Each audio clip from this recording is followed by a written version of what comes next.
जितने भी दलित हैं कल सड़क पे आइए, नहीं तो है आपस में लड़ जाइएगा, आपस में टूट जाइएगा तो तोड़ देगा। तो वो अपने नेता का बात नहीं मानेंगे? कौन नेता? कुछ नहीं। जब समाज की बात आती है तो दलालों को लोग भूल जाते हैं। दलाल बोलिए ऐसे लोगों को, जो समाज की बात नहीं करेगा दलाल है। बात खत्म। समझ रहा है। दलाल प्रो मैक्स है उन लोग की, हम नाम अभी तक नहीं लिए हैं। दलाल प्रो मैक्स की बात मत कीजिए, दलाली करता है। अब बांदर भालू बनने चलता है। नाम लेंगे तो पता नहीं मानहानि के मुकदमों कर, इसलिए नामों ले बचते हैं उन लोग का। कल चंद्रशेखर भी सड़क पे रहेंगे, रावण। तो सोचिए क्या माहौल होगा। और जो सत्ता की मलाई चाट रहे हैं और चुपचाप हैं, और उनको जो जात के नाम पे वोट देते हैं, खास करके बिहार में हम बोल रहे हैं। समझ लीजिए पासवान भाइयों, किसको नेता मानते हो? जब आपके अधिकार की बात आई तो कहाँ छुपा हुआ है, पूछो।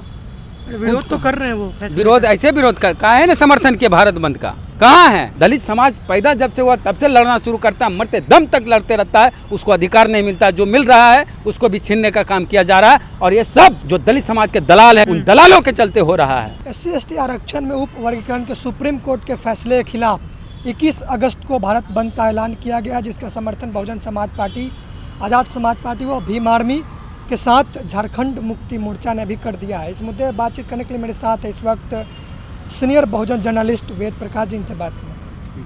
कल भारत बंद है, इसको लेकर क्या कहेंगे? देखिए, जो बड़ी बड़ी बहुजनों की पार्टी है सबने समर्थन कर दिया। चाहे बहुजन समाज पार्टी की बात करें, उत्तर प्रदेश की बड़ी पार्टी है, समर्थन मिल गया है। चंद्रशेखर आज़ाद रावण की बात करें, भीम आर्मी ने समर्थन कर दिया है। झारखंड की जो सबसे बड़ी पार्टी है झारखंड मुक्ति मोर्चा, हेमंत सोरेन, सत्ता है उनकी, उन्होंने समर्थन कर दिया। ट्विटर पर भी लिख दिया कि हम इसका जो भारत बंद है उसका समर्थन करते हैं। और बिहार में RJD का ही समर्थन मिल गया है। तो लगभग जो सामाजिक न्याय पसंद पार्टियां हैं उन्होंने समर्थन कर दिया। जिनको दलितों की चिंता है, जिनको आरक्षण की फिक्र है, जो आरक्षण बचाना चाहते हैं, सब भारत बंद में साथ दे रहे हैं और सड़क पे नजर आएंगे। और जो आरक्षण के नाम पे चुपचाप अपने और अपना परिवार को मलाई खिलाना चाहते हैं वो चुपचाप हैं। आप समझ गए होंगे, हम नाम नहीं बोलेंगे।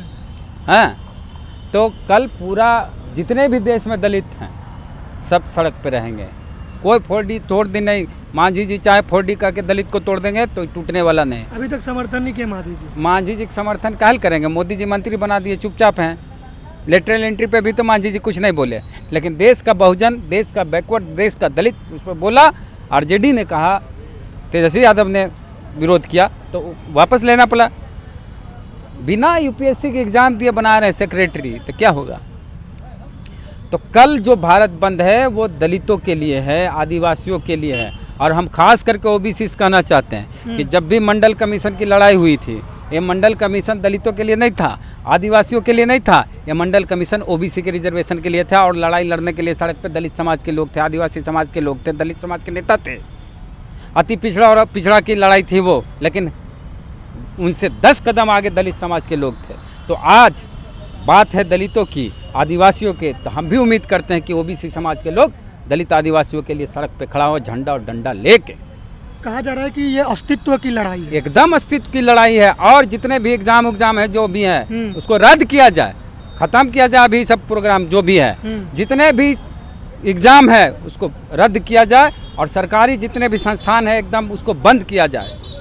नहीं तो कल भारत बंद है, उन लोग को आने जाने में दिक्कत होगी, परीक्षा छूट जाएगा, इस तरह की दिक्कतों का सामना करना पड़ेगा। तो इससे पहले कि उनको दिक्कत हो, ये सब एग्ज़ाम रद्द किया जाए, स्कूल कॉलेज को बंद किया जाए। खासकर दलित और आदिवासी समाज के युवाओं से क्या कहना चाहेंगे कल को लेकर? क्या आप दलित समाज के युवा एकदम सड़क पे रहें, लेकिन संविधान को मानते हुए, संविधान को ताक पे नहीं रखना है, क्योंकि संविधान को बचाने की लड़ाई है। हाँ, और किसी के साथ माल जाल की क्षति नहीं हो, सरकारी संपत्ति की क्षति नहीं हो, कोई क्षति नहीं करना है। सड़क पे रहिए, आवाज़ उठाइए। अब बता, एक चीज़ है कि बहुजन समाज पार्टी ने जो समर्थन कर दिया, RJD ने जो समर्थन कर दिया और झारखंड मुक्ति मोर्चा ने जो समर्थन किया है, इसके बाद कहीं से इस बात की कोई गुंजाइश नहीं है कि भारत बंद असफल होगा। जोरदार तरीके से सफल होगा और देश का एक एक दलित जवाब देगा सुप्रीम कोर्ट के इस फैसले पर कि सुप्रीम कोर्ट में दलितों के आरक्षण के वर्गीकरण करने का क्यों आ गई बात।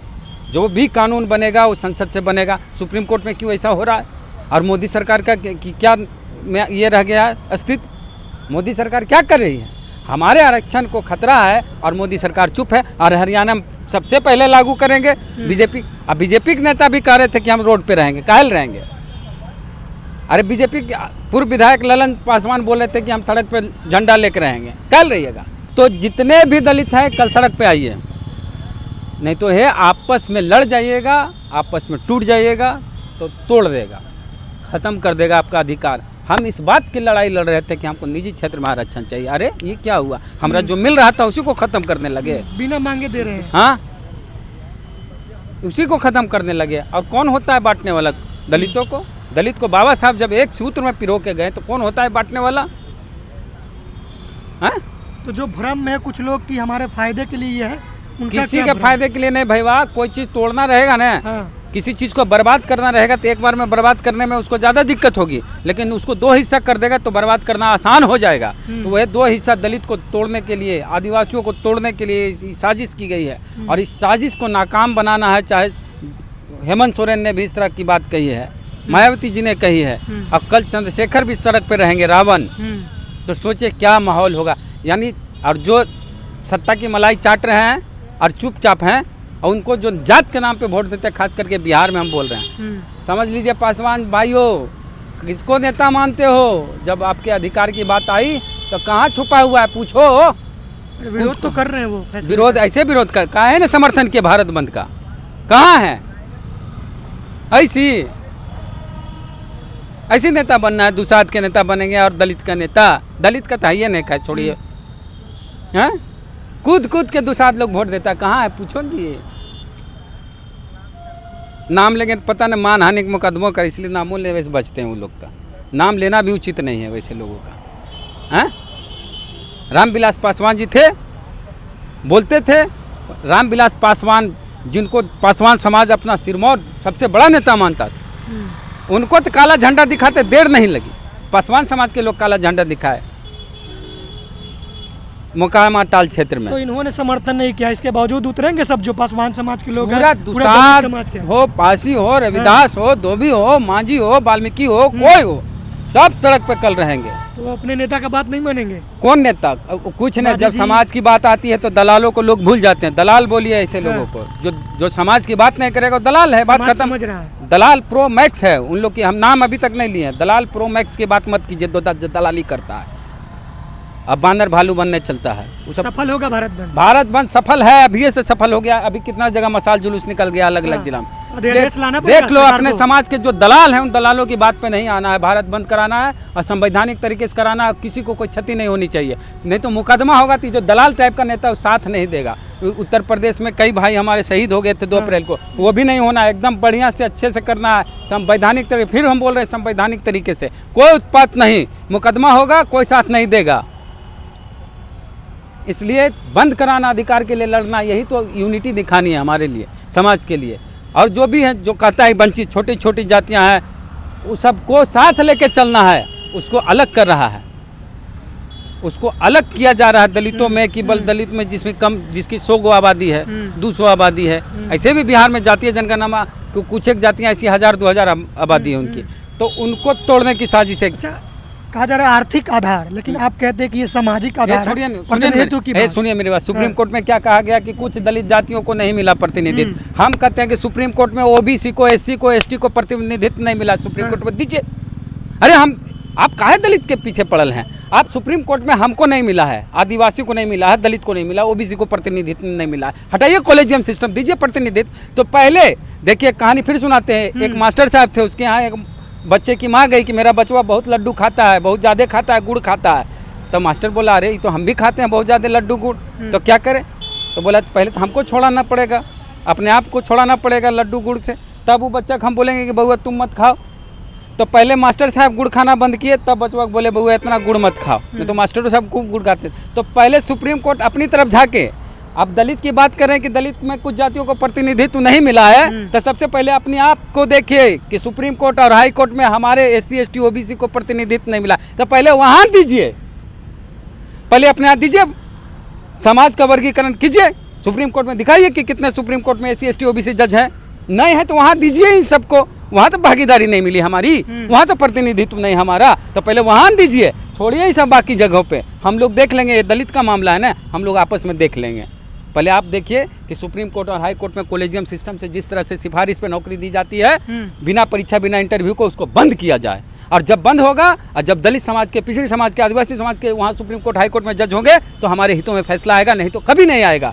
ये जो सिफारिश पे बिना परीक्षा, बिना इंटरव्यू के जज बन जाते हैं और दलित के विरोध में फैसला देते हैं, ये बंद होगा और इसके लिए आंदोलन करना होगा आगे लगातार। एक दिन की लड़ाई नहीं, लंबी लड़ाई है, अभी लड़नी पड़ेगी। दलित समाज पैदा जब से हुआ तब से लड़ना शुरू करता है, मरते दम तक लड़ते रहता है, उसको अधिकार नहीं मिलता, जो मिल रहा है उसको भी छीनने का काम किया जा रहा है। और ये सब जो दलित समाज के दलाल हैं, अभी तक हम नाम नहीं लिए हैं, उन दलालों के चलते हो रहा है। इन दलालों को भी सबक सिखाना पड़ेगा। कहा जा रहा है 9वीं अनुसूची में डाला जा रही है। 9वीं अनुसूची में डाल दिया जाए। कौन डालेगा, कब डालेगा, क्या डालेगा? सरकार केंद्र की है। अब तो 2 बैसाखी वाली सरकार है, नीतीश कुमार और नायडू की बैसाखी पे सरकार है, काहे ने डलवा दिए? तो डलवा देते। सर ये बताइए आखिरी में, SC/ST आरक्षण का उद्देश्य क्या है? SC/ST आरक्षण का उद्देश्य है कि समाज के विभिन्न क्षेत्रों में जिनकी भागीदारी नहीं है उनकी भागीदारी हो। अब इसको सिंपल तरीके से हम समझा देते हैं। महिलाओं को आरक्षण दिया गया, क्यों दिया गया? क्योंकि विभिन्न क्षेत्रों में महिलाएं नहीं दिखती थी। जैसे आप बैंक में जाते थे तो जितने भी क्लर्क थे, मैनेजर थे, जो बाकी स्टाफ थे, सिर्फ पुरुष दिखते थे। तो आरक्षण दिया गया महिलाओं को कि महिला भी दिखे और इसी तरह बाकी क्षेत्रों में भी महिला भी दिखे। तो ये आरक्षण दिया गया कि महिलाओं को आरक्षण दिया जाता है। ये नहीं देखना है कि महिला अमीर है कि गरीब है, महिला होनी चाहिए। उसी तरह SC/ST का आरक्षण है कि समाज के विभिन्न क्षेत्रों में, चाहे OBC का आरक्षण है, पुलिस विभाग में, बाकी जगह जितने भी सरकारी पद हैं उन पदों में SC/ST OBC नहीं थे, सिर्फ अगड़ी जाति के लोग थे। तो उन क्षेत्रों में सब जात के लोग हो, सब समाज के लोग हो, इसके लिए आरक्षण दिया गया SC/ST, ताकि इनके लोग भी वहाँ दिखें।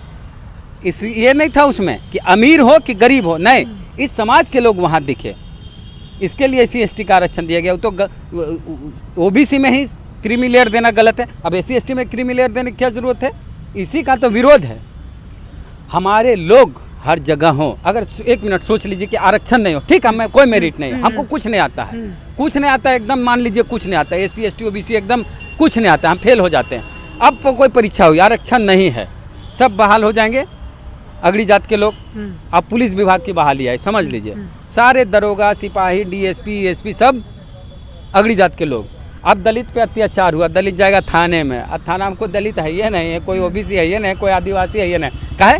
आरक्षण नहीं था तो सब अगड़ी जाति वाले मेरिटोरियस लोग पहुंच गए। अब दलित जो गया, कहा कि भाई अगड़ी जात के लोग हमको मारा पीटा, तो थाना तो सब अगड़ी जात वाला कहेगा अरे तुम हमारे जात के खिलाफ आए हो, मुकदमा लिखाने, भागो यहाँ से, भगा देगा। तो आरक्षण इसलिए है कि इसकी भी सुनने वाला वहाँ पर कोई व्यक्ति हो तब इसको न्याय मिलेगा, अगर नहीं रहेगा तो इसकी तो कोई बातें नहीं सुनेगा, इसलिए आरक्षण है। वो थाने में बैठा दरोगा कितना अमीर है, किस घर से आया है, कितना अमीर परिवार, इससे मतलब नहीं है, उसकी हिस्सेदारी, उस समाज की हिस्सेदारी हो, इसके लिए आरक्षण है।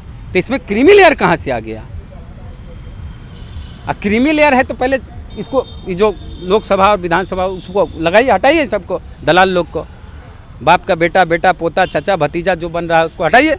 सबसे मोदी बोलते हैं, नरेंद्र मोदी परिवारवाद को खराब बोल रहे थे ना भाई 15 अगस्त को, परिवारवाद कलंक है क्या है, तो खत्म कीजिए परिवारवाद, लिख दीजिए, कानून बना दीजिए कि कोई नेता का बेटा चुनाव नहीं लड़ेगा, करिए है दम तो। मोदी जी से बोलते हैं हम, अगर मोदी जी परिवारवाद को बुरा मानते हैं तो मोदी जी से कहना है हमारा कि अगर मोदी जी इतनी कुब्बत है तो एक कानून बना दीजिए कि कोई नेता का बेटा जो विधायक बन चुका हो या सांसद बन चुका हो उसका बेटा नहीं बनेगा। देखिए फिर क्या होता है, आप ही पार्टी कई नेता बिदक के भाग जाएंगे, कोई अलायंस वाले भाग जाएंगे, तो करिए, खाली मुँह बोले से होगा कि परिवारवाद कलंक है, खराब है, बनाइए कानून, हम साथ देते हैं।